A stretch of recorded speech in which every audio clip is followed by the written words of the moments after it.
আমার বন্ধু জাদু জানে। হইচই গান আর আগের মতো ভালো লাগে না। কালকে ওর গানটা যখন ইউটিউবে বার হলো, আমি প্রথম ওকে বললাম যে আমার মনে হয় তুমি কিন্তু আরেকটি স্তরে চলে যাচ্ছ। গানের কথা, গানের সুর, গানের ঢং সব কিছু কিন্তু ধীরে ধীরে পাল্টাচ্ছে। এখন হইচই গান আর আগের মতো ভালো লাগে না। এখন একটু বস্তুনিষ্ঠ কাজের কথা, মানুষের কথা, এগুলো গাইতে বেশি ভালো। হয়তো এটা আমার জন্য, সবার জন্য কিনা যায়, লিজেন্ডারি, এটা কখনো থেমে থাকে না।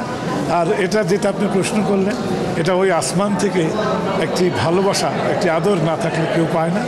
তবে হ্যাঁ, আমি মনে করি পরিমিত জীবনযাপন করলে শরীর একটু ক্ষয়টা কম হয়, গতিটা বেশি থাকে।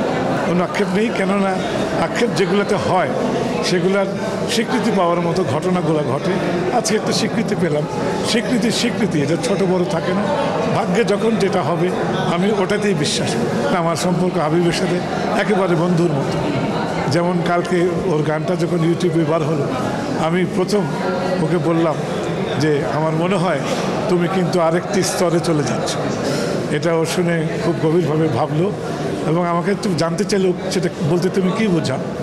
আমি বললো, কৃষ্ণ যখন এসেছিল তখন কিন্তু মানুষের মনে একটি দোলা লেগেছিল। এই গানটা কিন্তু আরেকটি দোলা দিল।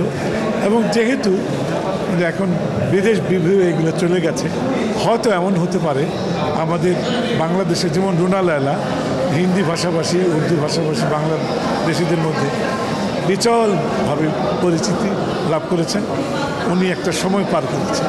ওনার কথা তো আলাদা। সাবিনা ইয়াসমিন, শাহনাজ রহমতুল্লাহ, ইনারা কখনো অক্ষয় হবেন না।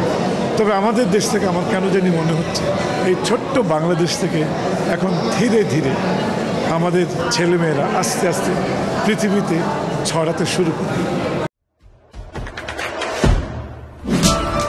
দেশে দেশে সবার সাথে দ্য নিউজ।